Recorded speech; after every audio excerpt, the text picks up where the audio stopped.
Smog کی کہ جو سموگ کے معاملات ہیں یہ اب آنے والے دنوں میں یہ مزید گمبھیر ہوں گے اور اس میں شدت آئے گی، اور اگرچہ اس سموگ کے پیش نظر حکومت کی طرف سے بھی اقدام کیے جا رہے ہیں، اور ہمیں یہ دیکھنے کو ملتا ہے کہ جب یہ موسم سرما شروع ہوتا ہے نومبر سے، تو حکومت کی طرف سے جو ایسے کارخانے ہیں جن کی چمنیوں سے دھواں زیادہ نکلتا ہے یا اینٹیں بنانے والے ہیں، ان کے خلاف کارروائی شروع ہو جاتی ہے اور ان کو بعض علاقوں میں بند کر دیا جاتا ہے، اور حکومت کی طرف سے یہ بھی پابندی لگائی گئی ہے کہ ان بھٹوں کو زگ زیگ ٹیکنالوجی پر منتقل کیا جائے، اور ایسے بھٹے جو زگ زیگ ٹیکنالوجی پر نہیں ہیں ان کو بالکل ہی بند کر دیا جاتا ہے۔ زگ زیگ ٹیکنالوجی ایک ایسی ٹیکنالوجی ہے جس کی وجہ سے جو دھواں ہے وہ فضا میں بہت کم جاتا ہے، اور اس کی جو زیادہ تر اس میں آلودگی ہوتی ہے اس کو جو اس میں جو کمبسشن کا عمل ہوتا ہے، جو آگ کے جلنے کا عمل ہوتا ہے، وہ اس قدر بھرپور ہو جاتا ہے کہ دھواں یا جس میں علائش زیادہ ہوتی ہے وہ نہیں بنتی، اور جو فضا میں دھواں جاتا ہے وہ قدرے صاف ہوتا ہے، اور ماحولیاتی آلودگی کے اگرچہ اس میں بھی اثرات تو ہوتے ہیں ماحولیاتی آلودگی کے لیے، لیکن پھر بھی یہ بڑا صاف ستھرا دھواں ہوتا ہے۔ اس کو کہہ سکتے ہیں کہ اس کی وجہ سے اگر بھٹوں کو جاری رکھا جائے تو زیادہ بہتر ہے۔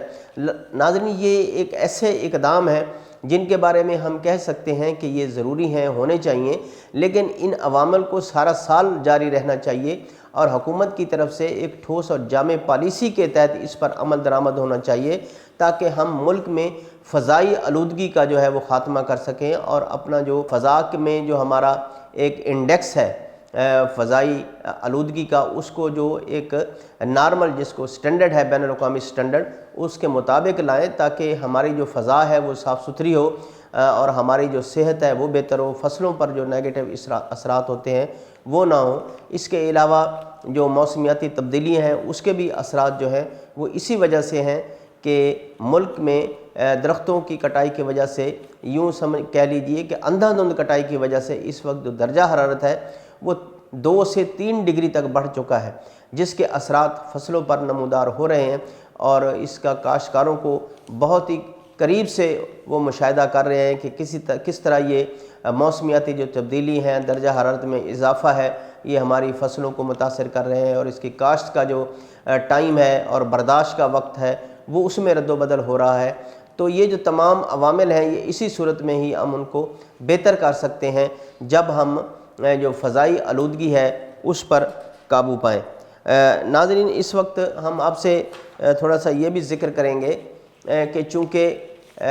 گندم کی جو کاشت ہے وہ جاری ہے، اور جو کاشتکار ہیں وہ یہ بھی چاہتے ہیں، خاص طور وہ کاشتکار جو مالی لحاظ سے قدرے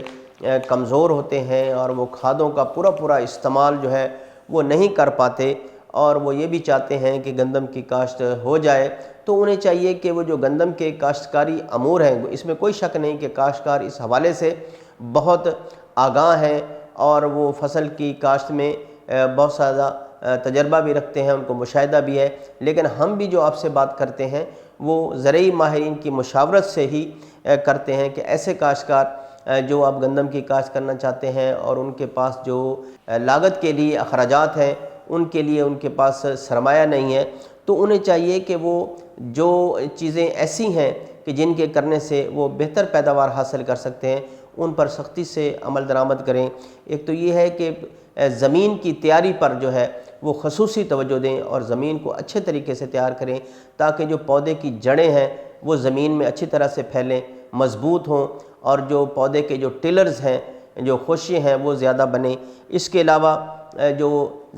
کاشت ہے فصل کی وہ اچھے وتر میں کاشت کی جائے تاکہ جو آبپاشی ہے، جو پہلی آبپاشی ہے بوائی کے بعد، وہ تاکہ ان کو کاشتکاروں کو تاخیر سے کرنی پڑے، اور جو وہ جتنی تاخیر سے کریں گے اس سے بھی ان کی جو مالی بچت ہوگی۔ اس کے علاوہ گندم کی وہ اقسام کاشت کریں جن کے بارے میں وہ جانتے ہوں کہ کون سی فصل وہ کون سی قسم گندم کی کاشت کر رہے ہیں، نئی ہے یا پرانی ہے، اور اس کا جو بیج استعمال کر رہے ہیں اس کی اگاؤ کی شرح کیا ہے، تو اس کے مطابق اگر اگاؤ کی شرح کم ہے تو اس میں وہ بیج کی شرح میں اضافہ کر سکتے ہیں، اور اگر بیج کی جو مقررہ مقدار ہے اس میں اگر وہ تھوڑا بہت اضافہ بھی کر لیتے ہیں تو اس سے جو پودوں کی تعداد ہے اس میں اضافہ ہو جائے گا اور اس عمل سے بھی وہ بہتر پیداوار حاصل کرنے میں کامیاب ہو سکتے ہیں۔ ایک بات اور کہ جب وہ کھیت میں کھاد ڈالتے ہیں تو انہیں چاہیے کہ کھاد کو بوائی کے وقت جب وہ ڈالنا چاہتے ہیں تو اس کو زیادہ گہرائی تک نہ لے جائیں۔ اس میں وہ چھٹا کے ذریعے بھی کھاد ڈال سکتے ہیں، اور اگر وہ ڈرل وغیرہ کے ساتھ ڈالیں تو جو بیج کا جو کھاد کا جو ہے گہرائی ہے اس کو کم از کم 1 سے 1.5 یا 2 انچ سے زیادہ نیچے نہ جانے دیں، تاکہ اس کی جو افادیت ہے وہ بر وقت جو ہے فصل اس سے فائدہ اٹھا سکے اور وہ کھاد جو ہے وہ ضائع نہ ہو جائے۔ اور اس کے علاوہ یہ بھی ہے کہ جو فاسفورسی کھادیں ہیں ان کو تھوڑی تھوڑی مقدار میں 2 سے 3 مرتبہ اگر وہ استعمال کر لیں تو اس طرح بھی وہ اچھی پیداوار لینے میں کامیاب ہو سکتے ہیں۔ اگر وہ زیادہ کھادیں نہیں ڈال سکتے تو اس میں جو یوریا کھاد ہے وہ ضرورت کے تحت اگر وہ استعمال کر لیں تو اس طرح سے بھی وہ اچھی پیداوار لینے میں کامیاب ہو سکتے ہیں۔ ناظرین، اس وقت جو گندم ہے وہ اس کی کاشت جو ہے وہ شروع ہو چکی ہے، اور موسم کی جو تبدیلی ہے اس کی وجہ سے کاشتکاروں کو اب جو گندم کی بوائی کا عمل ہے اس کو تیزی سے اس پر عمل درآمد کرنا ہوگا۔ تاہم چونکہ اس وقت جو درجہ حرارت ہے وہ روٹین سے زیادہ چل رہا ہے، اور جو علاقے ہیں جنوبی پنجاب کے اور پھر اس سے آگے سندھ کے، ان علاقوں میں جو ٹمپریچر ہے وہ قدرے زیادہ ہے، لہٰذا ان علاقوں کے کاشتکاروں کو گندم میں کی کاشت میں تھوڑی سی تاخیر کرنی چاہیے، تاکہ جب درجہ حرارت کم ہو جائے تو اس وقت کاشت کریں۔ اور ایسے علاقے جہاں اس وقت جو ٹمپریچر ہے وہ نارمل ہو چکا ہے تو انہیں چاہیے ان علاقوں میں گندم کی کاشت کو جتنی جلدی ہو سکے اس کو مکمل کر لیں، کیونکہ جس قدر گندم کی اگیتی کاشت ہو جائے گی اسی طرح اس کی پیداوار جو ہے وہ بہتر ہوگی، اور جس قدر اس کو تاخیر ہوگی تو اس میں اسی قدر اس کی پیداوار کم ہوگی۔ اور کاشتکاروں کو یہ بھی چاہیے کہ جیسے جیسے اگر گندم کی کاشت میں تاخیر ہوتی ہے تو اس میں جو بیج کی شرح ہے اس میں وہ قدرے اضافہ کر سکتے ہیں۔ اس کے ساتھ ایک بات اور ہم اپنے کاشتکار بھائیوں سے کرنا چاہیں گے کہ گندم کی جو کاشت ہے وہ ملکی جو غذائی ضروریات ہیں ان کے لیے انتہائی اہمیت کی حامل ہے، تاہم یہ بھی اس وقت ہمارے کاشتکار پریشانی سے دوچار ہیں کہ ان کی جو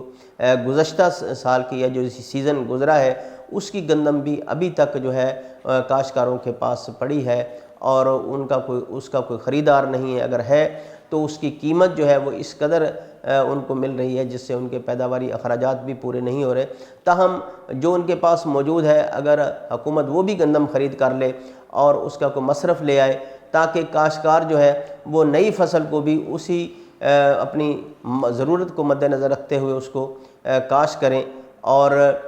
تاکہ جو گندم کی ایک ہمیں ضرورت پڑتی ہے سال کے لیے وہ ہم پوری کر سکیں۔ اس کے علاوہ کاشتکار جو دیگر میجر فصلیں ہیں جن کو ہم کہتے ہیں کہ وہ پاکستان کی معیشت کے لیے اور غذائی ضروریات کے لیے اہم ہیں، ان میں تیل دار اجناس اور اس کے بعد چنا، اس کے علاوہ جو پیاز ہے، لہسن ہے، یہ بڑی اہم فصلیں ہیں، سارا سال ان کی ضرورت رہتی ہے۔ تو کاشتکار اگر ان فصلوں کی طرف بھی جائیں تو ان کو نہ صرف ان فصلوں سے اچھی آمدنی ممکن ہے اور ایک توازن بھی پیدا ہو جائے گا، اور جو فصلوں اجناس کی جو طلب و رسد ہے اس میں بھی ایک توازن پیدا ہو سکتا ہے۔ اس کے ساتھ ساتھ آلو کی جو فصل ہے وہ بھی کاشت کی جا رہی ہے، اس کا بھی سیزن چل رہا ہے، اور آلو بھی ایک ایسی سبزی ہے جس کی سارا سال ضرورت رہتی ہے، اور ہم نے یہ دیکھا کہ اس سال بھی تھرو آؤٹ دی ایئر جو آلو ہے وہ 100 روپے کلو سے کم مارکیٹ میں دستیاب نہیں ہوا، اور اگر ہم پیاز کی بات کریں تو وہ بھی 150 روپے فی کلو کے حساب سے مارکیٹ میں فروخت ہوتا رہا۔ یعنی کہ یہ ایسی فصلیں ہیں جو ہمارے کاشتکاروں کو اچھی آمدنی دے سکتی ہیں، لیکن ضرورت اس امر کی ہے کہ کوئی بھی فصل اگر آپ ضرورت سے زیادہ کاشت کر لیں گے تو اس کی پھر جب طلب ہے اگر وہ کم ہے تو پھر اس کی آپ کو قیمت کم ہی ملے گی، لیکن اگر آپ مختلف فصلیں اپنی زمین پر کاشت کرتے ہیں اور کاشت میں بھی ایک توازن برقرار رکھتے ہیں اور جو فصلوں کی طلب اور رسد ہے اس میں بھی ایک توازن قائم رہتا ہے، تو پھر اس میں جو کاشتکاروں کو ان کی قیمت کا جو اچھا ملنا وہ لازم ہو جاتا ہے، اور اس طرح ان کے جو پیداواری اخراجات ہیں وہ بھی پورے ہو سکتے ہیں۔ اس وقت جو کاشتکار جس بات کا وہ زیادہ اظہار کرتے ہیں اور اسے نالہ ہیں وہ یہ ہے کہ حکومت ان کی جو پروڈیوس ہے، ان کی جو پیداوار ہے اس کے بارے میں تو حکومت سختی کرتی ہے، اور اگر گندم اسے خریدنا ہو تو وہ زبردستی خرید لیتی ہے، اور اگر اسے نہ خریدنی ہو تو جو مقررہ ریٹ ہے اس پر بھی خریدی نہیں کرنے دیتی، اور اگر اس کے قریب قریب بھی کوئی خریدار موجود ہوتا ہے تو اس پر پھر وہ کاشتکاروں کے خلاف مقدمات بھی درج ہونے شروع ہو جاتے ہیں۔ لیکن دوسری طرف جو زرعی مداخل ہیں جن میں کہ ہم بات کریں کھادیں ہیں اور جو پیسٹی سائیڈ ہے، زہریں ہیں کیڑے مکوڑوں کے خلاف استعمال ہونے والی وہ، اور سیڈ بیج جو ہے یہ مارکیٹ میں بہت زیادہ مہنگے ہیں، اور سرٹیفائیڈ بھی بیج دستیاب نہیں ہوتا۔ بعض اوقات کاشتکاروں کو ایسا بیج مل جاتا ہے کہ جس کا نہ تو اگاؤ ہوتا ہے اور نہ ہی وہ اچھی پیداوار دیتا ہے۔ تو یہ حکومت کی ذمہ داری ہے کہ زراعت جو ہے وہ ہمارے ملک کی معیشت کا اس پر انحصار ہے۔ پوری دنیا بھی اس بات پر فوکس کر رہی ہے کہ زراعت پر توجہ دی جائے، کیونکہ زراعت اگر اچھی ہوتی ہے، فصلیں کاشت ہوتی ہیں، ان کی پروڈیوس مارکیٹ میں آتی ہے تو ایک معیشت کا پہیہ چلتا ہے، کارخانے چلتے ہیں، لوگوں کو ملازمتیں ملتی ہیں، لیبر عام ہو جاتی ہے، لوگوں کو روزگار دستیاب ہوتا ہے،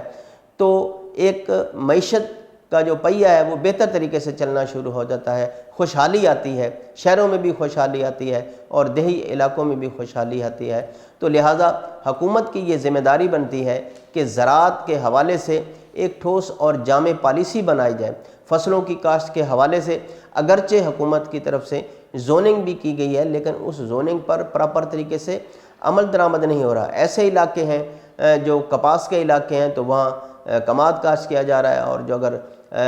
کپاس کے علاقے ہیں تو وہاں دھان کاشت کیا جا رہا ہے۔ تو ضرورت اس امر کی ہے کہ جس طرح سے فصلوں کی زوننگ کی گئی ہے اس پر سختی سے عمل درآمد کیا جائے، لیکن یہ بھی ضروری ہے کہ کاشتکاروں کو رقبے کے لحاظ سے فصلوں کو ایک ان میں توازن لانے کے لیے جو مختلف فصلیں ہوتی ہیں ان کی کاشت کی اجازت بھی ہونی چاہیے، لیکن جس فصل کا وہ رقبہ ہو وہ وسیع رقبے پر ہی کاشت کی جائے۔ تو اس وقت جیسے اب ربی سیزن شروع ہے تو اس میں تقریباً 20 سے زیادہ ایسی فصلیں ہیں جن کی کاشت ہونی ہے، اور اگر کاشتکار ان فصلوں کی کاشت کے حوالے سے اپنا شیڈول بنا لیں، اپنی ترجیحات طے کر لیں تو لاہمالہ اس میں کوئی شک نہیں کہ نہ صرف ان کی پیداوار بہتر ہوگی، ان کی جو آمدنی ہے اس میں بھی اضافہ ہوگا، اور عوام کو بھی سستے داموں اجناس جو ہیں وہ دستیاب ہوگی۔ تو ناظرین، آج تک کے لیے اتنا ہی۔ آئندہ سیگمنٹ کے ساتھ پھر آپ کی خدمت میں حاضر ہوں گا۔ مجھے دیجیے اجازت۔ اللہ نگہباں۔